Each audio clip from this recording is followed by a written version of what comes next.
அமாவாசை தை அமாவாசைக்கு சமையலா? ஆமாம், இந்த மாதம் 24ஆம் தேதி தை வந்து வெள்ளிக்கிழமை வந்து தை அமாவாசை. நம்ம போன வருஷம் வந்து தை தர்ப்பணம் பண்ணுறவா வந்து இது யூஸ்வலாக என்ன பண்ணுவான்றத அந்த சமையல் பண்ணி காமிச்சிருக்கோம். தர்ப்பணம் பண்ணாதவாலும் அதை சாப்பிடலாம். ஆனால் என்னென்னா அதே சாப்பிட்டு பண்ணுவேன், பசங்களுக்கே போர் அடிக்கிறது அதே வேணான்றதுனால நான் இந்த குழந்தைகளுக்கு இப்படி பண்ணுவேன்.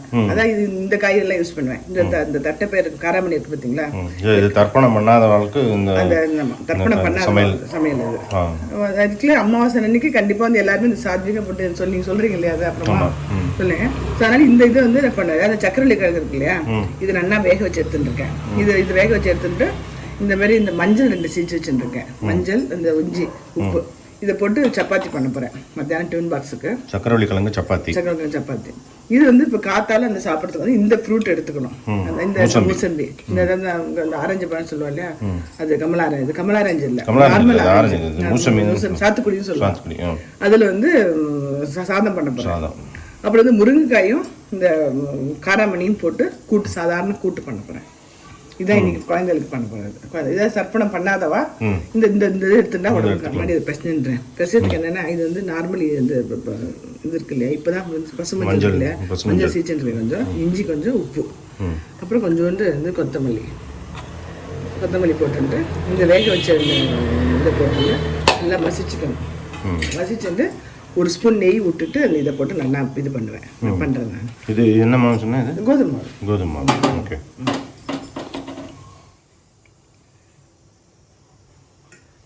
நெய் இல்லைன்னா எண்ணெய் விட்டுக்கலாம். ஒன்றும் வேணும்னு அவசியம் இல்லை, வேணும்னா அதை விட்டுக்கலாம். இப்போ மாவையும் போட்டு பிரச்சனை இந்த பிரச்சனைன்றதுனா இது ஒரு 10 நிமிஷம் மூடி வைக்கிறேன். அதுக்கு முன்னாடி வந்து இந்த முருங்காயும் காராமணி போட்டு கூட்டை பண்ணிடுறேன். ஸோ இது வந்து ஜலம் விட்டுருக்கேன். இந்த முருங்காயை போட்டு வேகட்டும். வெந்துட்டு இருக்கும்போது நீங்கள் சொல்லிவிடுங்க.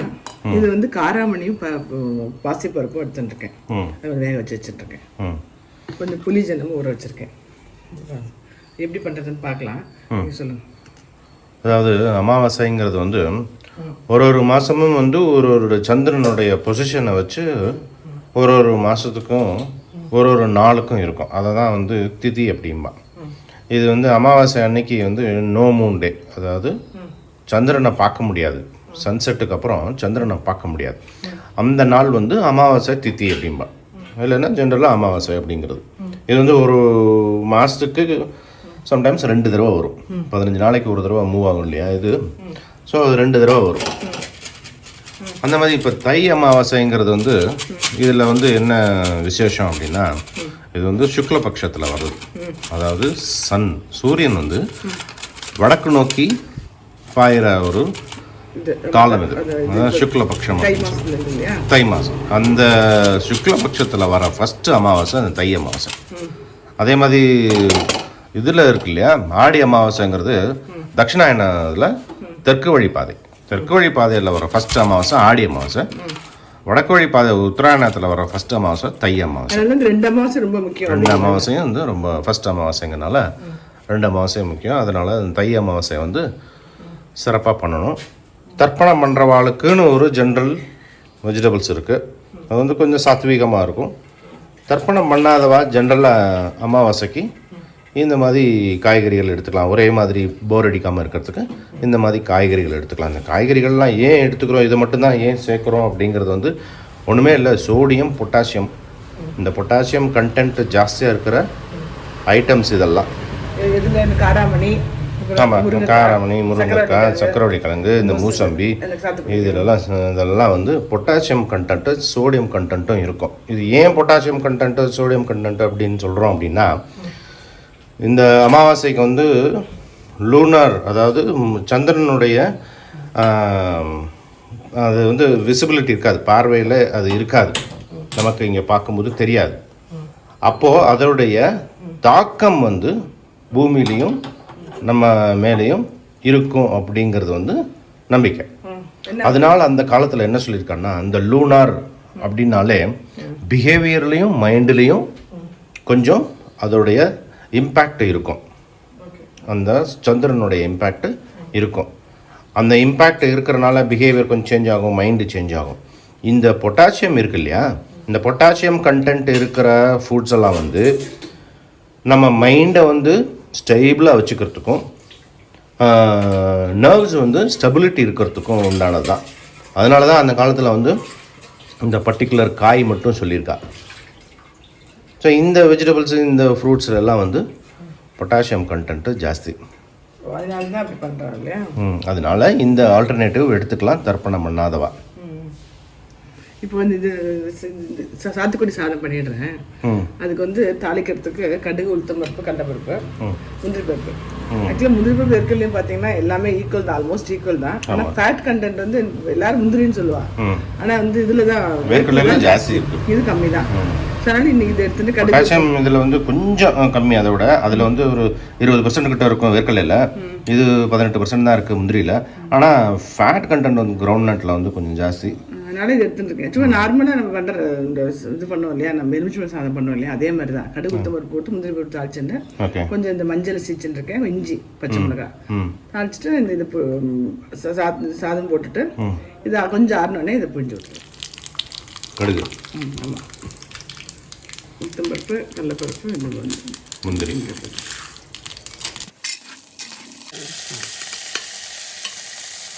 பெருங்காயம் கொஞ்சம் இந்த சூட்டில் போட்டுட்டா அப்படியே மெல்ட் ஆகிட்டு இருக்கும். உப்பும் போட்டு சாதம் போட்டு ஆற வச்சிடுறேன். சாதம் வடிச்சிருக்கேன், ஆறட்டும். ஒரு அப்புறமா வந்து நான் இது போயிடுறேன். சாதம் ஆறினதுக்கப்புறம் 2 வச்சுருக்கேன். இந்த 1 டம்ளர் சாதம் போட்டதுனால இது வாங்கும்போது கொஞ்சம் இந்த மாதிரி பச்சை கலரில் வாங்கினா ரொம்ப ஸ்வீட்னஸ் வராமல் இருக்கும். இது இருக்கும், அது மாதிரி வாங்கிட்டு இது போயிடுறேன் நான், ஆறட்டும். இப்போ வந்து முருங்காய் வேக வச்சேன் இல்லையா, முருங்காய் வேக வச்சதில் இந்த இதை விட்டுன்ற இந்த பாசிப்பயிறு, தட்டைப்பயிறுன்னு சொல்லுவாங்க, காராமணி, அதுவும் கொஞ்சோண்டு பைத்தம்பருப்பும் போட்டிருக்கேன். அதை வந்து அதில் போட்டுன்ட்டு புளி வந்து சும்மா ஒரு நெல்லிக்காய் அளவுக்கு புளி வச்சுருக்கேன். அதை அப்படியே கரைச்சி விட்றேன் நான். அதில் சாதத்துக்கும் யூஸ் பண்ணிக்கலாம், சப்பாத்தினாலும் யூஸ் பண்ணிக்கலாம். இந்த புளி இதெல்லாம் போட்டோம் இல்லையா, இப்போ எவ்வளோ தேவையான அளவு உப்பு போட்டுட்டு சாம்பார் பொடி, நார்மல் ஆற்றுல இருக்க சாம்பார் பொடி 1 ஸ்பூன் போட்டேன். சப்போஸ் சாம்பார் பொடி இல்லைன்னா நம்ம பொரிச்ச குழம்புக்கு அரைச்சிருந்து இருந்தால் கூட அதை கூட போடலாம். பொரிச்ச குழம்பு வந்து தேங்காய், உளுத்தம்பருப்பு, ஜீரகம் அதெல்லாம் அரைக்கணும். அது அரைச்சி வச்சுருப்போம் நார்மல் ஆற்றுல பண்ணுற குழம்புக்கு, இந்த அமாவாசை பண்ணுற குழம்புக்கு அதை கூட விட்டுடலாம். இப்போ போட்டுட்டு கொஞ்சோண்டு தேங்காய் அரைச்சி விட்றேன். நல்லா கொஞ்சம் வந்துடுத்து, இந்த முருங்காய் நல்லா வெந்துடுத்து. இப்போ வந்து கொஞ்சோண்டு தேங்காயும் ஜீரகமும் அரைச்சிட்டுருக்கேன், கொஞ்சோண்டு பெருங்காயம் போட்டிருக்கேன், அதை போடுறேன். இது அப்படியே போட்டு நல்லா தான் இருக்கும், போடணும் அவசியம் இல்லை. இந்த டேஸ்ட்டுக்காக ஏன்னா சப்பாத்திக்கு சேர்ந்து சாப்பிட்றோம் அல்லவா, அதனால தேங்காய் எவ்வளோ ஒரு கால் முடி எடுத்துட்டு சும்மா 2 சில்லு எடுத்துட்டு அது இது பண்ணியிருக்கேன். நல்லா கொஞ்சம் கொதிச்சத்துல இது ஆஃப் பண்ணிடலாம். அது இப்போ இது போட்டு ஒரு கொதி வந்தோடனே போகிறோம், ஆஃப் பண்ணிவிட்டு கடுகு, உளுத்தம் பருப்பு தாளிச்சு கொட்டின்னு இருக்கேன். அதை வந்து அதை போட்டு ஆஃப் பண்ண வேண்டியது.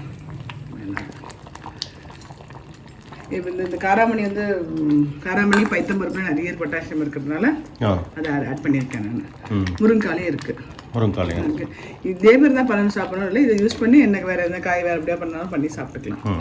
வெங்காயம் போட்டு சேர்க்கக்கூடாது. ஆக்சுவலாக அன்றைக்கி சாப்பிடுவாரா இருந்தால் கூட இது சேர்க்கட்டா நல்லது. இது ஆகிடுது இறக்கினதுக்கப்புறம் கூட இவ்வளோ போயிட்டு கொடுத்தீங்க. ஆஃப் பண்ணி இறக்கினதுக்கப்புறம் 5 நிமிஷம் ஆச்சு. இதான் இதில் இந்த கல்ச்சட்டியில் வந்து சீக்கிரம் சமையல் ஆகிடும். ஆக்சுவலாக 10 நிமிஷம் வச்சு ஒரு கண்ணு திறந்து மூடுறதுக்குள்ளே ஆகிடும். கொதி ஃபுல்லாக வரதுக்கு முன்னாலே எடுத்துடலாம் போல இருக்கு. ஆமாம், அப்படி எடுத்துடலாம். நல்லா ஒன்று வச்சுட்டே இருப்போம். இப்போ இது சாதம் ஆறி எடுத்தேன். இந்த இதை கொஞ்சம் கொட்டையெல்லாம் எடுத்துட்டு அப்படியே நம்ம நார்மல் எலுமிச்சை பழம் போயிடுறது தான். அப்படியே புழிஞ்சிட வேண்டியது. புழிஞ்சிட்டு கலந்து வச்சிட வேண்டியது. இது இந்த சாதத்துக்கு எத்தனை டம்ளர் அரிசி வச்சுருக்கேன்? நான் வந்து 1 டம்ளர் எடுத்துருக்கேன். 1 டம்ளர் எடுத்திருக்கேன். 1 டம்ளருக்கு வந்து இந்த ஜூஸை பொறுத்து, ஜூஸ் நல்லா இருந்தால் ஒரு ஒன்று கூட போகிறோம். அந்த அப்புறம் அந்த டேஸ்ட்டை பொறுத்து, அந்த புளிப்பு, அந்த டேஸ்ட் பிடிச்சிருக்கு, அந்த டேஸ்ட்டை பொறுத்து. ஏன்னா இந்த பழத்தை ஜென்ரலாக கொடுத்தோம்னா சாப்பிட மாட்டான். இவன் வந்து ஜூஸ் பண்ணி கொடுக்கணும்னா ஜூஸ் பண்ணி ஆஃபீஸ்லாம் கொடுத்துன்னு முடியாது. ஸோ அதனால தான் இந்த சாதம் பண்ணிடுறது நான். சாத்துக்குடி சாதம். ஆமாம், இல்லைன்னா இது வந்து ஜூஸ் பண்ணி உடனே குடிக்கணும், காத்தால குடிக்க முடியாது. அப்புறம் நைட் வந்து இது கோல்டு ஆகிடும் வேணாங்களா, அதனால சரி சாப்பிட்டுருக்கேன். இந்த கொட்டையெல்லாம் எடுத்துட்டு ஜூஸ் நல்லா இருக்குது. ஸோ ஒரு மூடி போகிறேன்னு தோணுது. இந்த ஒன்று போய் வந்து வச்சிடறேன் நான். அப்புறம் டேஸ்ட் பார்த்து நீ என்ன பண்ணணும் பண்ணிக்கலாம். கொஞ்சம் கொத்தமல்லி போட்டுருக்கேன், போட்டு இது இது எடுத்து பண்ணிட்டேன் பாருங்க. அப்படி பார்க்க தெரிஞ்சு சாதம் மாதிரி இருக்கும். சாப்பிடும்போது கொஞ்சம் தெரியும், டேஸ்ட் தெரியாது, ரொம்ப நல்லாயிருக்கும் அது. நிறைய பேர் வந்து இந்த சக்கரை கிழங்கு இருக்குல்ல, இந்த அசட்டு திதிப்பா இருக்கு அப்படின்னு யூஸ் பண்ண மாட்டான், நல்லா இல்லை அப்படின்னு யூஸ் பண்ண மாட்டான். ஆனால் எவ்வளோ பெனிஃபிட்ஸ் இருக்குல்ல, பயங்கர ஹெல்த் பெனிஃபிட்ஸ் இருக்கு. அதாவது ரெண்டு சொல்லுங்களேன். கண் பார்வைக்கே இது பண்ணணும்னு சொல்லுவார். அதே மாதிரி இதில் வந்து நிறைய ஃபைபர், டயட்ரி ஃபைபரில் இருக்குல்ல, ஃபைபர் அதெல்லாம் கண்டென்ட் ஜாஸ்தி. இதில் பொட்டாசியமே கிட்டத்தட்ட 30% இருக்குது இந்த சக்கரை கிழங்கு. நிறைய இது இருக்குது, வேற என்ன நியூட்ரிஷன்ஸ் இருக்குல்ல. இது கண்டிப்பாக வந்து இந்த சீசன் கிடைக்கும் போது எவ்வளோ யூஸ் பண்ணணும், யூஸ் பண்ணுறது அவ்வளோ நல்லது. சும்மா வேற ஏதாவது உட்காந்து காஸ்ட்லி வாங்கி சாப்பிட்றதுக்கு ரொம்ப சீப்பாகவும் இருக்கும். இப்போ இந்த ஜனவரி மாதம் ஃபுல்லாக பொங்கல் டயத்தில் ரொம்ப நல்லா கிழங்கு நல்லா ஸ்வீட்டாக நல்லாவும் இருக்கும், நிறைய கிடைக்கும். நோய் எதிர்ப்பு சக்தியும் இருக்குது இதில். அப்புறம் வந்து பிரெயின் ஃபங்க்ஷன் நல்லா இம்ப்ரூவ் ஆகிறதுக்கு, இந்த மென்டல் டிக்ளைன் சொல்லுவாங்கள்ல, அதெல்லாம் ரெடியூஸ் பண்ணி இன்ஃப்ளமேஷன் யூஸ் பண்ணி பிரெயின் ஃபங்க்ஷனுக்கே இது வந்து யூஸ் பண்ணுவாங்க சக்கரவள்ளி கிழங்கு. சக்கரவள்ளி கிழங்கு வந்து ரொம்ப ஒரு நிறைய ஹெல்த் பெனிஃபிட்ஸ் இருக்கிற ஒரு வெஜிடபிள். ஒரு ஆராய்ச்சி இருக்குது, வள்ளி தெய்வானையில் வள்ளிங்கிறது சக்கரவள்ளி கிழங்கு தான். முருகனுடைய கண்டுபிடிப்புன்னு சொல்லுவாங்க. ஒரு தனி ஆராய்ச்சியே இருக்குது சக்கரவள்ளி கிழங்குல. அந்த வள்ளியில் அந்த வள்ளி தெய்வானையில் வர்ற வள்ளிங்கிறது வந்து சக்கரவள்ளி கிழங்கு தான். அவ்வளோ ஒரு இது இருக்குல்ல. ஆமாம், அது கண்டிப்பாக எல்லோரும் சாப்பிட்ணும். எப்படி எந்த இடத்துல எது பிடிக்கிறதோ அது மாதிரி போட்டு. நான் யூஸ்வலாக இந்த நேரத்தில் பூரி சப்பாத்தி ரெண்டும் சக்கரை கிழங்கு போட்டு தான் பண்ண, வெறும் பண்ணி கொடுக்குறதே இல்லை. அவளுக்கும் தெரியாது நான் என்ன கிழங்கு போட்டிருக்கேன்னு தெரியாது, ஏதோ பரோட்டா வந்து சாப்பிட்ருவோம். அந்த இது அந்த கிழங்கோட இது தெரியாமல் இருக்கிறதுக்காக தான் இஞ்சி இந்த மஞ்சள்லாம் போட்டுரும், மஞ்சள் கொத்தமல்லி. ஸோ பிடிக்காதவங்க கூட தெரியாது, ஒரு மாதிரி ஸ்லைட்டாக தெரியும், ஸ்வீட்டிஷ், அவ்வளோதான். நிறைய இந்த எண்ணெயெல்லாம் எண்ணெய் நெய் என்ன வேணால் விட்டுக்கலாம், நல்லா தான் இருக்கும். இல்லை வெறுமை கூட இப்போ நான் இதில் ஒரு ஸ்பூன் நெய் விட்டுருக்கோம் இல்லையா, கொஞ்சம் ஜாஸ்தியாக விட்டுருக்கேன். ஸோ அப்படியே விட்டு கூட விடலாம், போகிறோம். வேணுன்னா அப்புறம் நெய் லேசு தடவிக்கலாம்.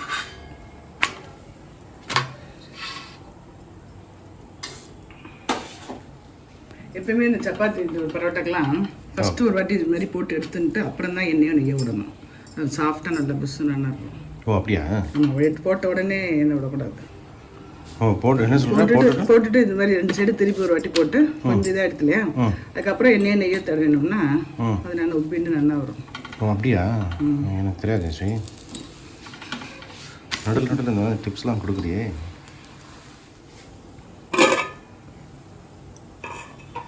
சப்பாத்தி ஆயிட்டுல நல்லா எடுத்து